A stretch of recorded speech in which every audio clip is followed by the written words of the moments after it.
Hi everyone, my name is Irina and welcome to episode 8 of Stories with the Shepherdess. Hey, welcome back. Lovely to see you all. I will admit that I have been the one that's been away. We had so much happen since the last time that I produced an episode. In addition, I'm also spending a good amount of time trying to gather content for my patrons, and I will link to our Patreon account below. We've got a lot of exciting news hopefully coming up, keeping our fingers crossed. Let's go on to flock talk. Babies, babies, babies. That is what I'm going to talk about, if that's okay with you all. So yeah, lambing is like my favorite time of year because it teaches you a lot about shepherding, teaches you a lot about yourselves, and it also teaches you a lot about the kind of sheep you want to raise on your farm. So we were very fortunate that this year, we sneezed and lambing was over and everybody was healthy and there were no problems. So the first to lamb was Dot, and if I remember properly based off of my last episode, that's who I was expecting to go first. So Dot had a little ram and a little ewe lamb. They're named Sid and Nancy. Nancy is a perfect copy of her mama, except she's got a little bit of smudging on her nose. So she is a white Shetland ewe, and little Sid is... we don't quite know what to call him. He was born and he was like a really dark chocolate brown with mouflon. No, mouflon is the Icelandic, apologies.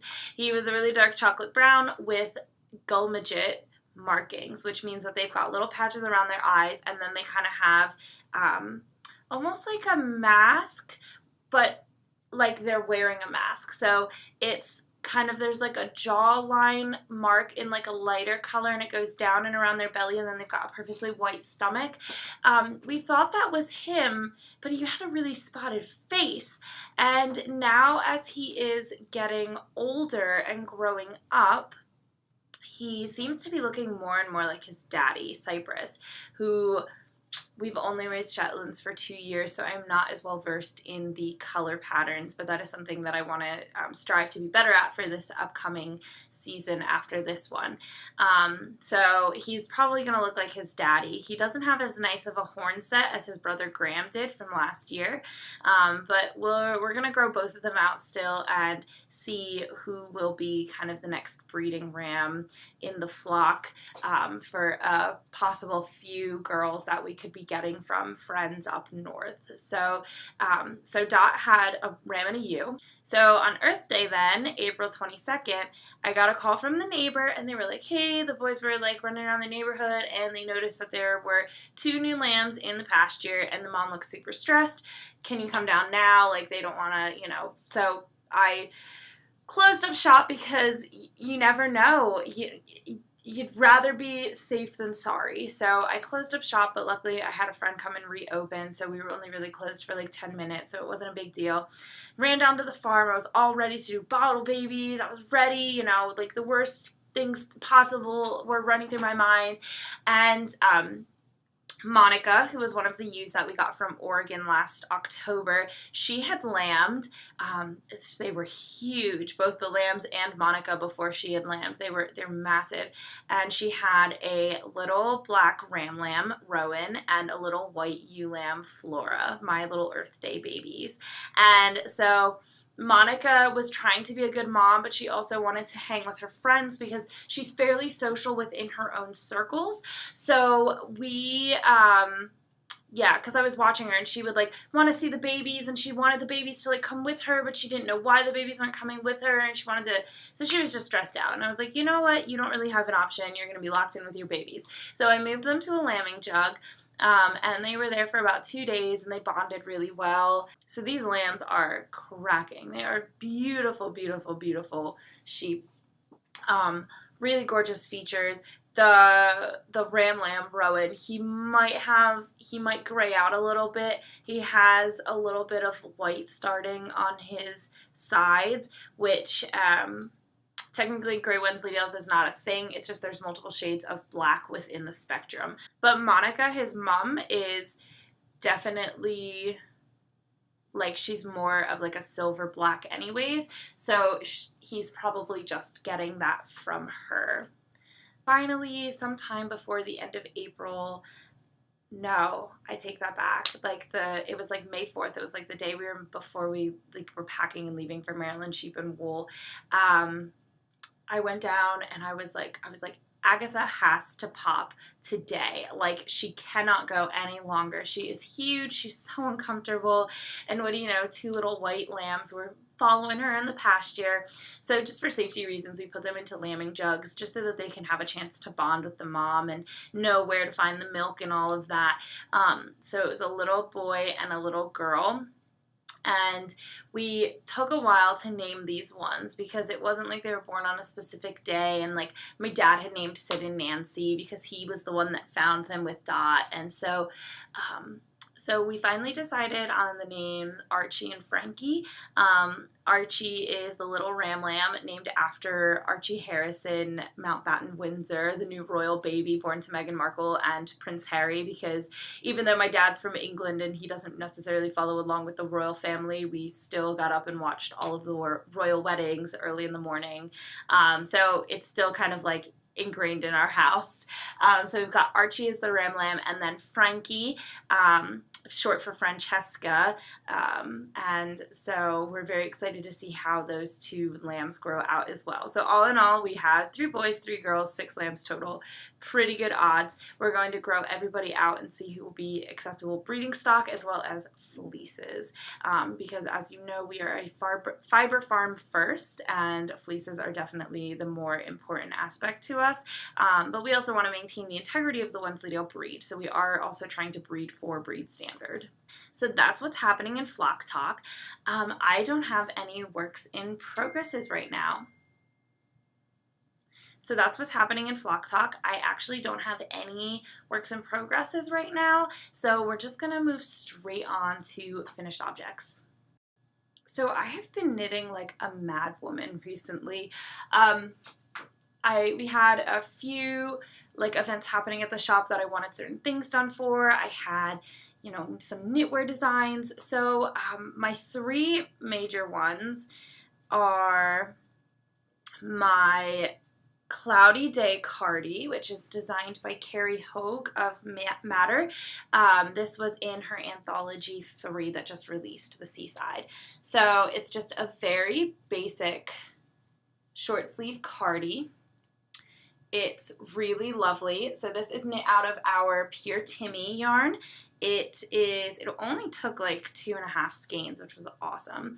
So Timi, if you don't remember Timi, she is our long wool cross U. So she is a Leicester long wool Wensleydale. And I love this kind of subtle, like it's a garter band up the side, and then you do like a 3 needle bind off at the top here, and it just looks really, really stunning. I wore it like all last week. It's absolutely gorgeous. So that's my Cloudy Day Cardi, and I will link to details in the description for that. We also have a knitwear design that I released for LYS Day. This is called Abeille. It means bee en français. So this is my Abeille shawl. It's knit in 2 colors of Yorkshire Medley. It features garter stripes and lace stripes here with a nice lace edging. So that pattern is available on Ravelry, and it takes 2 skeins of each color of Yorkshire Medley, or alternatively 450 yards of color B and 490 of color A. This was a lot of fun to knit and design. I had a lot of fun working out all the math to figure out how to kind of keep incorporating the lace pattern as we worked through, because it is kind of asymmetrical, and it's really squishy and it's really fun to wear. I wore the heck out of this in the spring. So it's big and it's cozy, and you know, if you want to make it in springtime colors, you can make it in springtime colors. If you want to do one color, that's totally cool as well, or you can make them more autumnal or winter. So yeah, this is my Abeille shawl, and like I said, 2 colors of Yorkshire Medley. I knit it in Busby Harvest and Ilkley Heather. So those are the 2 colors that they were designed in. So that's my next finished object. My third finished object is Mussel by Frankie Hughes. So Francesca Hughes is a knitwear designer based out of England, and we contacted her and explained the story of my dad being British and us having Yorkshire Medley, where we source the wool out of England and then we have it spun for us, and she was like super motivated and like to work with us. So this pattern has been long in the making and it is absolutely stunning. So the Mussel Cardi, it features our Yorkshire Medley yarn. It is a twisted rib and cable pattern cardigan. I made some modifications for this one because I only had a certain amount of time. So firstly, it is not actually short sleeves, but I'm keeping it short sleeves through the rest of the summer because a lot of people really are liking in this growing heat. They're really liking the short sleeve look. Also, I did not add buttons for this because I did the incorrect size. I was one of the test knitters. I checked my stitch count, but I looked at the wrong set of stitches. So I've got it set up that I can add sleeves later. I just did a little basic Icelandic bind off on the sleeves, and I'm going to reknit one for myself that is actually the correct size. So I just put like a little pin here to keep it closed in the front, but the back is really the most stunning bit of it. So it is, like I said, I made the size that like is never ever gonna fit me. It fits one of our mannequins. It's the smallest size. It's super cute though, and I think it is like a really charming knit. So I can't wait to make one in my size so I can wear it, put buttons on it, show it off. So those are like my three main finished objects. I also have a fourth finished object, which is my weekender. Last time I recorded an episode, I had been knitting it. I finished it. I have been wearing it and absolutely loving it. So much fun. So those are my finished objects. I hope to have more very soon, but like I said, we have just been on our toes and doing so many exciting things and just crossing our fingers. And yeah, so I'm going to talk a little bit about what is going on at the shop. Shop happenings, we have just kind of finished our year. So we like to look at things from Maryland to Maryland. So we're on a May to May schedule. And so we just finished up Maryland Sheep and Wool. It was either like our 13th or 14th year vending there. I always get mixed up because we've been doing it for so long. So it was an amazing, amazing show. Saturday's weather was beautiful. The crowds were plentiful. And Sunday was fantastic too, despite the pouring down rain. So if you've never been to Maryland Sheep and Wool Festival before, I highly encourage you to try to make a trip. It's at the Howard County Fairgrounds in right around Frederick, Maryland. It's called West Friendship, Maryland, and it is always the first full weekend in May. So mark your calendars for next year. I believe next year it's going to be like their 48th or 49th show, so they're almost to their 50th.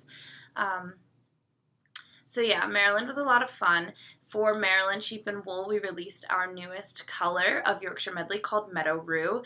I am currently working on a test knit out of the Meadow Rue color right now for a knitwear designer, but I don't know if I'm allowed to share photos until the pattern's released, and that's why I'm not showing you that work in progress right now. But here is a photo of the Meadow Rue color. It's really beautiful. It's like a blush, but it's also got purple tones to it. In addition to the addition of Meadow Rue to our Yorkshire Medley color lineup, we also released our new 2018-2019 flock yarns at Maryland Sheep and Wool. We still have a good amount of stock left. I wouldn't worry if it's going to sell out for anything. So you can check out all of that information. I will link to a video that I made about all the different yarns and introducing them. We've got a lot of fun ones. We also have some that are perfect for Shave 'em to Save 'em, and we do have passport stickers. So I would definitely go check that out. Like I said, I will link below, and you can check out all of our fun new flock yarns from our farm to your yarn and grown with love in York County, Pennsylvania. So Jerry and I will be teaching a eco-printing and bundle dyeing workshop at the Horn Farm Center in York, Pennsylvania. That is going to be sometime in August. I will link to the Horn Farm Center's website down in my description below. It is a wonderful regenerative agriculture. I want to call them a firm because they are actually like a business. So it's a wonderful regenerative agriculture initiative, and my mom is actually on the board for that. So it was a lot of fun. We're very excited that they asked us to help them natural dye, because if some of you remember from some of my previous episodes, I've done a few natural dyeing things recently in terms of taking classes, but also Flying Fibers, we used to naturally dye silk undergarments and sell them to boutiques. So this is kind of like a nice little throwback for us at the Flying Fibers HQ. And so in addition, so we're going to be doing the bundle dyeing class. We are taking a summer break from other group classes in store, just so that we have time to free up for some other new exciting things, as well as more one-on-one class availabilities. So now we can start running one-on-one classes on Saturdays as well, which is going to be really nice for people, because in the past we'd had group classes blocked out in those times, and so it was mostly just scheduled for weekdays. So Saturday one-on-one lesson availabilities have opened up. So if there's a project that you've wanted to do or a skill you want to learn, give us a call and we can put in a time slot for you. So yeah, that is what's happening at the shop. We have in new issues of the Laine Magazine, we've got Pom Pom, Taproot, and the newest Making. The Pom Pom and Laine are going to hit the shelves tomorrow, May 31st. So give us a call if you would like us to send you a copy. We do ship. Thank you so much for listening to me natter on. I am going to get back to work. I've got a newsletter to put out. And if you want to get more behind the scenes things faster, please feel free to sign up to be one of my patrons. I really am having fun on that platform, and I think you will too. All right, thanks so much.